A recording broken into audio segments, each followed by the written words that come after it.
అమెరికాలో ట్రంప్ పాలనపై తీవ్ర అసహనం పెరిగిపోతోంది. మేక్ అమెరికా గ్రేట్ అగైన్ అంటూ సంస్కరణల పేరుతో ట్రంప్ తీసుకుంటున్న నిర్ణయాలపై ప్రజలు తీవ్రంగా మండిపడుతున్నారు. ఈ నేపథ్యంలోనే ట్రంప్ విధానాలకు వ్యతిరేకంగా అమెరికన్స్ మరోసారి నో కింగ్స్ పేరుతో దేశవ్యాప్త ఆందోళనకు దిగారు. అమెరికాలోని 50 రాష్ట్రాల్లో దాదాపు 2500కు పైగా ప్రాంతాల్లో భారీ నిరసనలు చేపట్టారు. రెండవసారి అధ్యక్ష బాధ్యతలు చేపట్టిన డొనాల్డ్ ట్రంప్ నిరంకుశ పాలనపై రోజురోజుకు అమెరికాలో తీవ్ర వ్యతిరేకత పెరిగిపోయింది.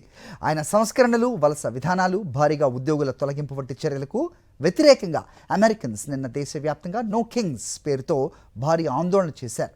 దాదాపు 2500 ప్రాంతాల్లో జరిగిన ఈ నిరసనలకు యూరోప్ దేశాల నుంచి కూడా మద్దతు లభించింది.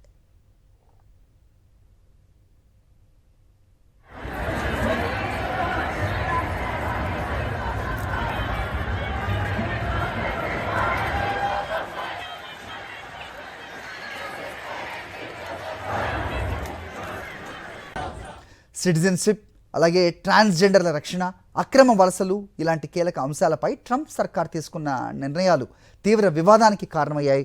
పాలనా సంస్కరణల పేరుతో డోజ్ను ఏర్పాటు చేసిన ట్రంప్ యంత్రాంగం వేలాది మంది ఉద్యోగులను తొలగించింది. 3 వారాలుగా అమెరికాలో అనేక సేవలు నిలిచిపోవటం, లక్షలాది మంది ప్రభుత్వ ఉద్యోగులపై ఈ ప్రభావం చూపటం కూడా ప్రజల్లో ఆగ్రహం పెరిగిపోవడానికి కారణమైంది. ఇదే తరహా నిరసనలు ఈ ఏడాది జూన్లో కూడా జరిగాయి.